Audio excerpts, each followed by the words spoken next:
pöördle, siis on juba alt tunne niikuinii. Johansson sarab seal. Oi, korral. Esimesed punktid kirjas, kas tuleb lisa?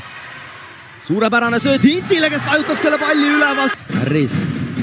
Tokk ja Hint paneb selle palli ülevalt alla.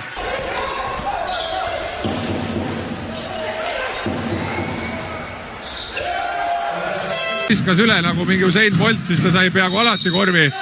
Praegu jalutab, okei, Hint toob siit 2+1 ja see... Hint riputab ja...